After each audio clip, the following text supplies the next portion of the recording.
Hello students, आज हम BSc part first में limitations of valence bond theory को स्टडी करेंगे। इससे पहले वाली क्लास में हमने वैलेंस बॉन्ड थ्योरी को बहुत ही अच्छे तरीके से समझा था।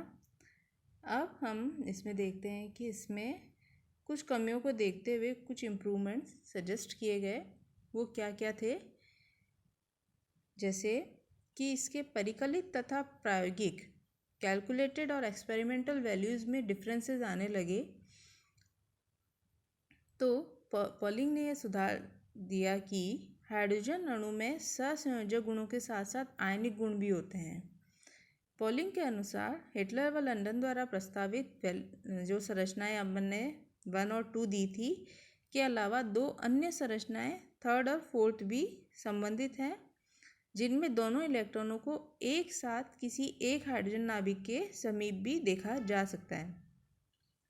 मतलब कि उसमें क्या था कि जो आयनिक संरचना हमने इस पहले वाली उस थ्योरी के अकॉर्डिंग उसमें प्योरली कोवैलेंट बॉन्ड माना था, जिसके अनुसार जो इलेक्ट्रॉन डेंसिटी थी वो दोनों के एकदम बीच में थी। लेकिन कई संरचनाएं ऐसी भी देखी गई जिसमें शेयर्ड इलेक्ट्रॉन डेंसिटी जो थी वो किसी एक ही हाइड्रोजन परमाणु के नज़दीक थी, मतलब कि उसमें पोलर कैरेक्टर इंक्रीज हो गया।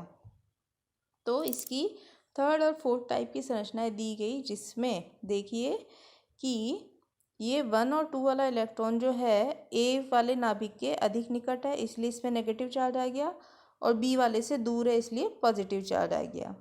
और दूसरी संरचना में बी वाले नाभिक के नज़दीक है इसलिए इसमें नेगेटिव आ गए दोनों इलेक्ट्रॉन्स, और उस पर पॉजिटिव आ गया एच ए पे।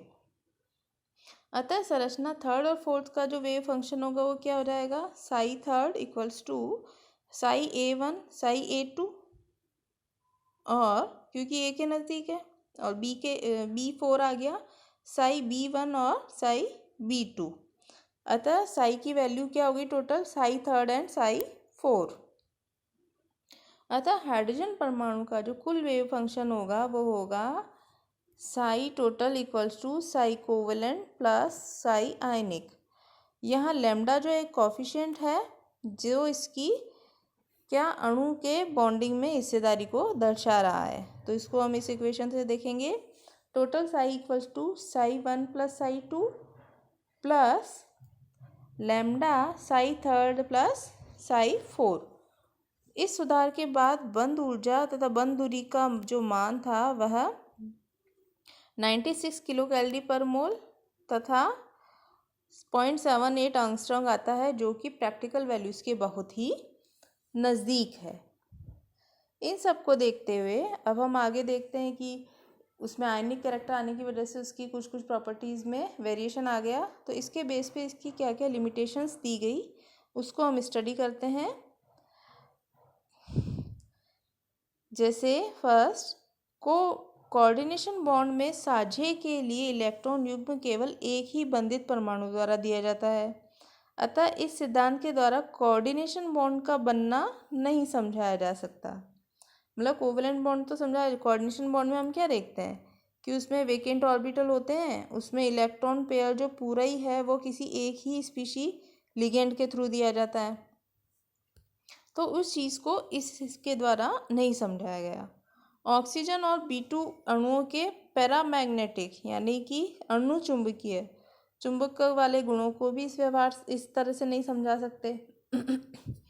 और यह सिद्धांत नाइट्रोजन तथा कार्बन मोनोऑक्साइड अणुओं की एक्स्ट्रा स्टेबिलिटी को भी नहीं समझाता, क्योंकि वो क्यों एक्स्ट्रा स्टेबल है, उसमें बैक बॉन्डिंग है, अनसेचुरेशन है, या क्या चीज़ है कि इस वजह से वो एक्स्ट्रा स्टेबल है, तो वहाँ पर भी यह थ्योरी फेल हो गई। संयोजकता बंध की सिद्धांतता से ऑड इलेक्ट्रॉन वाले अणु जैसे NO, NO2 तथा ion H2 plus helium 2 plus का बनना नहीं समझाया जा सकता। क्यों? क्योंकि इसमें अनपेयर इलेक्ट्रॉन की पेयरिंग नहीं हो पाती।